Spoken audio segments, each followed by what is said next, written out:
Things just changed so fast for the Los Angeles Dodgers. We have some massive updates on Freddy Peralta landing with the New York Mets and how the Mets have sneakily become the next team to face off against the Dodgers and why they are going to be the only threat in the National League this season.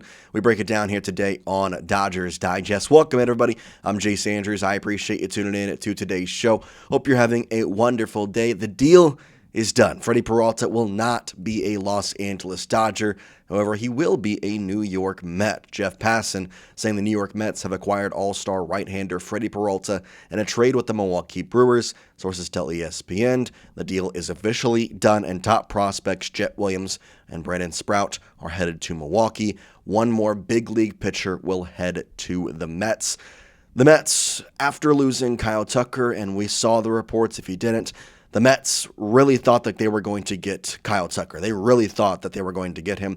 In fact, they didn't even think the Dodgers were in the running when they landed him for $60 million. And since then, they have made moves that kind of recognized maybe their lack of effort slash realizing if they want to compete with the Dodgers, they have to go out there and they have to spend the big bucks. So immediately after losing Kyle Tucker, what they do, they went out and they got Bo Bichette of the Blue Jays, signed him to a deal for 3 years, and since then they've continued to make moves with Freddy Peralta being one, and another trade that we'll talk about as well in today's show. Now, before we get into the rest of today's video, it is brought to you by Kalshi. Kalshi is the largest prediction market in the United States, and we've got a special deal for you here today because if you download Kalshi with the link in the description and you use code DIGESTMLB, you're going to get $20 when you trade your first 100. On their platform, you can trade yes or no on real-life events such as sports, elections, news, pretty much anything. Now, whether you're in California like the Dodgers, Texas, or anywhere across the country, Kalshi is now live in all 50 states. For sports fans, trade on game outcomes, playoff chances, or player performances, all on a regulated market where you can cash out at any time.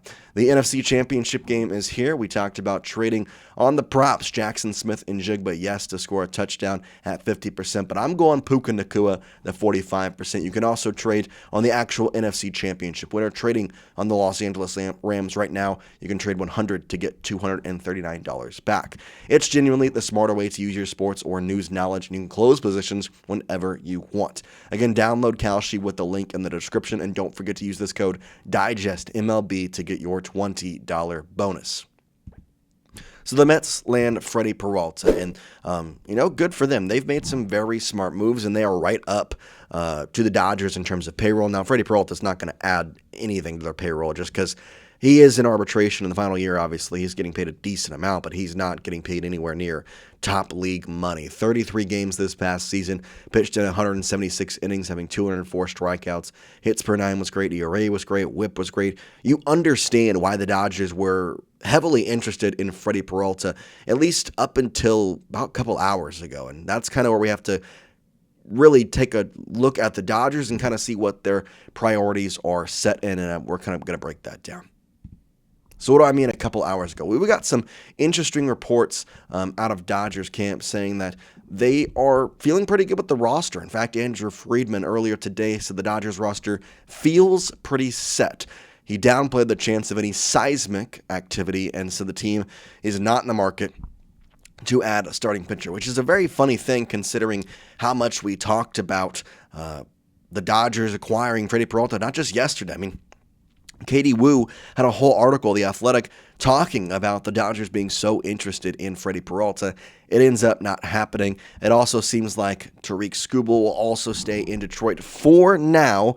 I've had a bunch of people kind of, text me, ask me, hey, the Dodgers, they're not going to get Skubal now? And I'm saying, not now, but at the trade deadline, things could open up and things could change. So I think that is still a heavy possibility they could go after him at the trade deadline. But it seems like the roster is set, at least according to both both Andrew Friedman and the GM, Gomes, has also kind of said a similar thing. Now, we know what Tariq Skubal is, and I think he would have costed a pretty penny. His baseball savant lights up with red.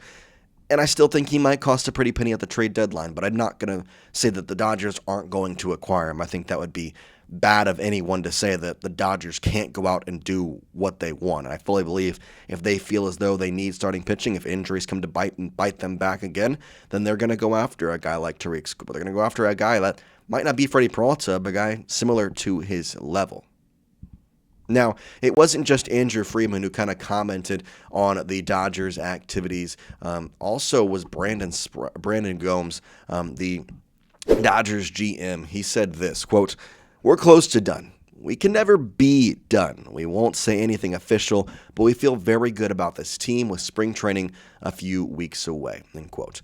So this kind of backs up the quote that we got from Andrew Friedman. Seems like there's not going to be any seismic moves from the Los Angeles Dodgers. So no Freddy Peralta, no Skubal, no getting anybody crazy, but they're definitely in the market. There's still some free agents out there that may sign. One that I really like, I think would be a good one. I think it might be a risk, but Lucas Giolito actually had a decent season with the Boston Red Sox last year. His metrics were pretty terrible in terms of looking in the underlying stuff on Baseball Savant, but his ERA and his ability to get outs were there. I think if it comes to push and shove and you want some extra starting pitching depth, I don't think it would be a terrible option, but moves like that are what we're probably going to be talking about / seeing from the Los Angeles Dodgers if they make any, which is very fine. Their starting rotation is in a very, very good spot right now. You talk about your 1, 2, 3 of Yoshinobu Yamamoto, Blake Snell, Shohei Ohtani. You go 4 to 5 of Tyler Glasnow, and then you have an option at that 5 slot. We've heard so much about Roki Sasaki being that 5 slot, but I don't know. They might go 6-man rotation and have him be 5 and add Emmett Sheehan, Gavin Stoner, River Ryan, but I still think that River Ryan, Gavin Stoner, Emmett Sheehan, one of them is going to get a starting rotation spot.